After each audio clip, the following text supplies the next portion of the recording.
So we've got we have a conflict between this lightheartedness and the intensity. We went in. To my overwhelming surprise, the living room was deserted. "Well, that's funny," I exclaimed. "What's funny?" She turned her head as there was a light, dignified knocking at the front door. Light and dignified. Gatsby, in this comical scene where he's outside soaking wet, is desperately trying to retain his dignity. So he knocks lightly, a little tap. I went out and opened it. Gatsby, pale as death. So he's pale here, he's pale as death here, with his hands plunged like weights in his coat pockets, was standing in a puddle of water, glaring tragically into my eyes. What a horrific scene. This is a contrast here. Gatsby has his hands in his coat pockets. We've seen that before. For me, it's page 41. I'm going to look back here. And where are we? Yeah, it's where he's keeping. There we go. He was never quite still. There was always a tapping foot somewhere, or the impatient opening and closing of a hand. We've established this could be nerves, this could be frustration, apprehension. Here, this is perhaps why he keeps his hands very firmly hidden in his coat pockets. It's an act. It's a facade. He's trying to show Daisy, Nick first, but then Daisy, that this is a serious man and he's a confident man. He's hiding his anxiety. But his eyes are tragic. With his hands still in his coat pockets, he stalked by me into the hall, turned sharply as if we were on a wire, and disappeared into the living room. It wasn't a bit funny. Fitzgerald puts this little sentence in here, very short, simple sentence. It contrasts. We're aware how this scene appears humorous, I've written here. So Nick reassures us, listen, this sounds hilarious, but it wasn't a bit funny, because it's so tragic. Aware of the loud beating of my own heart, I pulled the door to against the increasing rain. And the rain's getting harder now, this pathetic fallacy increasing. For half a minute there wasn't a sound. Then, from the living room, I heard a sort of choking murmur, and part of a laugh, followed by Daisy's voice, on a clear, artificial note. I certainly am awfully glad to see you again. This is a clear, artificial note. So, showing perhaps Daisy's dishonesty. We know it's artificial. Up here, by the way. Loud beating of my own heart. This is the intense nerves I've written. A pause. It endured horribly. This pause just goes on and on. I had nothing to do in the hall, so I went into the room. Gatsby, his hands still in his pockets, Link, was reclining against the mantelpiece in a strained counterfeit of perfect ease. A counterfeit is another word for a fake, isn't it? Even of boredom. So he's trying so hard to look easy or look at ease that he even almost affects boredom. It reminds me of that episode of Friends where Monica says, "Oh yeah, I'm breezy," and Joey says, "Well, you can't say you're breezy because that negates the breeziness." Anyway, that's slightly off topic, but still related to New York, so some sort of tenuous link. His head leaned back so far that it rested against the face of a defunct mantelpiece clock, defunct meaning no longer used, and from this position, his distraught eyes stared down at Daisy, who was sitting, frightened but graceful, on the edge of a stiff chair. Frightened but graceful, the extreme awkwardness of this scene. What have I written here? Neither character's being honest with themselves here. Why aren't they being honest? Why can't they just talk? Why can't they relax? We know that several years have gone by, 4 or 5 years have gone by. They can't be honest. They're fakes. Why? Because of Tom? Because of the marriage, Daisy's marriage, and they both feel guilty about what they could potentially talk about, what they could potentially do. Perhaps because of Nick. Nick's presence as a very moral, honest character disturbs them, so they feel like they can't open up. Or, perhaps of society. Everything is a pretense in this society. Everything's a facade. Everything's fake. And right here, these Daisy and Gatsby need to appear fake as well. They need to act, perform an act. "We've met before," muttered Gatsby. His eyes glanced momentarily at me, and his lips parted with an abortive attempt at a laugh. So he tries to laugh, yet it's failed miserably. Luckily, the clock took this moment to tilt dangerously at the pressure of his head, whereupon he turned and caught it with trembling fingers and set it back in place, the timepiece relieving tension at this moment. Then he sat it down rigidly, his elbow on the arm of the sofa and his chin in his hand. "I'm sorry about the clock," he said. Okay, so we're just going to here today. So he's broken this clock by knocking it, but luckily he caught it. My own face has now assumed a deep tropical burn. Nick is embarrassed for Gatsby, isn't he? Embarrassed. For. Gee, he feels so awkward. I couldn't muster up a single commonplace out of the 1,000 in my head. He can't even speak. "It's an old clock," I told them, idiotically. Like, bless him, Nick is trying, isn't he? He's trying his best to help Gatsby out. But failing, idiotically, he recognises it. I think we all believed for a moment that it had smashed to pieces on the floor. "We haven't met for many years," said Daisy, her voice as matter-of-fact as it could ever be. So she's again trying to be natural. 5 years next November." The automatic quality of Gatsby's answer set us all back at least another minute. So actually we know that Daisy's kind of faking. She's trying to be matter-of-fact. Gatsby comes in 5 years next November. Honest. And the automatic quality. Honesty is disturbing in this scene. An honest answer doesn't fit with the mood. And so it set them all back another minute. So they're all back now feeling awkward, wondering what on earth they're going to say. I had them both on their feet with the desperate suggestion that they help me make tea in the kitchen when the demoniac Finn brought it in on the tray.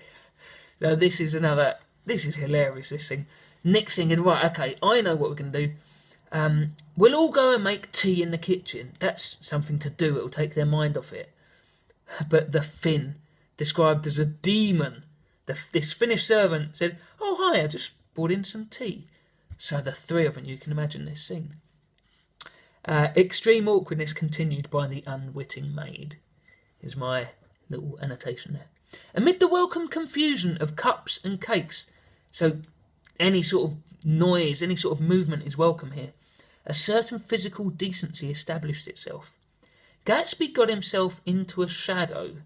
It's unusual for Gatsby here, or is it? And while Daisy and I talked, I'll put a little question mark here, looked conscientiously from one to the other of us with tense, unhappy eyes. However, as calmness wasn't an end in itself, so calmness is not what's needed here, I made an excuse at the first possible moment and got to my feet. "Where are you going?" demanded Gatsby. Who else demands? Tom, constantly. In immediate alarm. "I'll be back. I've got to speak to you about something before you go." He followed me wildly into the kitchen, closed the door and whispered, "Oh, God," in a miserable way. This is interesting. Gatsby is pleading to God at this moment. Or perhaps he's repenting his sins, or his potential to sin. "What's the matter?" "There's a terrible mistake," he said, shaking his head from side to side. "A terrible, terrible mistake. Terrible, terrible, terrible. You're just embarrassed, that's all. And luckily," I added, "Daisy's embarrassed too." "She's embarrassed?" he repeated, incredulously. He has no idea. Gatsby is ignorant of other people's emotions. Remember, this is an emotional or social immature person. Quick link to page 42 in my book.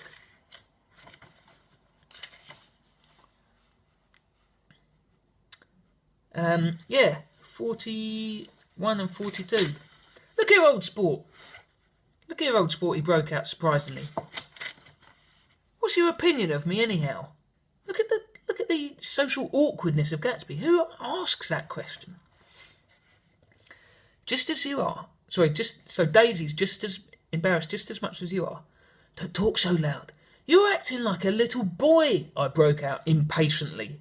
Nick is now a catalyst, meaning he is the one who's going to make this happen. Not only like that, but you're rude, and Daisy's sitting up there all alone. He raised his hand to stop my words, looked at me with unforgettable reproach, and opening the door cautiously, went back into the other room. Nick has not forgot this moment, and actually that could foreshadow Gatsby's anger. He must have some look on him, because Nick doesn't forget it. So it shows his anger when actually Gatsby ends up threatening Tom later on in the party. I walked out the back way just as Gatsby had when he made his nervous circuit of the house half an hour before, and ran for a huge black knotted tree. This blackness contrasts with Gatsby's white. Black is honest in nature. So Gatsby, this fake man, this facade full of appearances, wears white. Nick leaves, goes for the black knotted tree. His massed leaves made a fabric against the rain. Once more it was pouring, another reference, and my irregular lawn, well shaved by Gatsby's gardener, abounded in small muddy swamps and prehistoric marshes. There was nothing to look at from under the tree except Gatsby's enormous house. So I stared at it, like Kant at his church steeple. Well, Immanuel Kant was a philosopher, a German philosopher, and he was said to stare at his steeple while he was thinking, pondering, philosophizing, whatever philosophers do. And yeah, this is interesting. So Nick stares at Gatsby's house. So Nick equates himself with Kant. Gatsby's house becomes the church steeple. So in this society, opulent mansions have become the new churches. Kant stared at a church, Nick stares at Gatsby's house. Alright, nearly there. So for half an hour, Nick, in the pouring rain, stands there staring at the house. Why? Couple of options, you might have some more. First one, he's disillusioned with Gatsby. He can't bear to be in the room. He's already called him a child. He's already called him rude. He's becoming very disillusioned. One option. Second option is actually the complete opposite. He still loves Gatsby, in a fraternal sense, maybe not a romantic sense, or maybe a romantic sense, up to you. But perhaps he's considerate of Gatsby's wishes. He wants to help him out, his friend. Or the third option, perhaps Nick's morality steps in here. As he's out there for half an hour, he ponders what he's doing. His morality, he feels like he can't be involved, or shouldn't be involved. A brewer had built it, so this is Gatsby's mansion, early in the, and then quote, period craze a decade before.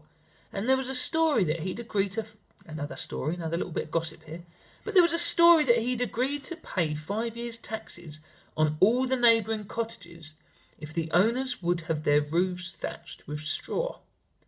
Perhaps their refusal took the heart out of his plan to found a family, and he went into immediate decline. His children sold his house with the black reef still on the door. Americans, while willing, even eager to be serfs, have always been obstinate about being peasantry. Okay, let's break this down. We have a brewer, a man who brewed, which is what a brewer is. So he built this, there was a huge period craze, people building mansions as if they were, 100 years old or however. So these big fake mansions. This brewer got one built, and he tried to get all the neighbours to put thatches on their roofs, trying to create an impression of opulence, triumphant a triumphant brewer looking down on all his neighbours. However, they don't do it. The neighbours refused, and now perhaps that took the heart out of his plan to start a family. This final bit here: Americans, while willing, even eager to be serfs, have always been obstinate about being peasantry. Okay, serfs were people, this is in medieval days, they were types of peasant, but these people were bound to the land. So the serfs were bound to a lord's land. They were not able to work anywhere else. And they had to pay the lord part of their profits in order to work the land. Peasants, slightly different. Peasants did not have to pay a lord to work on their land. In fact, peasants often owned their own land. So what's really this section getting to? I've put, Americans are eager to be exploited, the serfs were exploited by the lords, if they have the status of land ownership, but won't accept a low status of being peasants who are actually more free. So it's a critique on the American dream. If you work on a lord's land, you are seen as somebody who works and who has a part of this beautiful land. And this appearance is much preferable to somebody who perhaps owns land, but owns a horrible piece of land. This is kind of ironic from Fitzgerald, because a serf actually is a type of peasant, and so there's very little between them. The important thing is the appearances. As you can see, my annotations have ended, so I am ending as well. See you in the next lesson. I hope this has helped.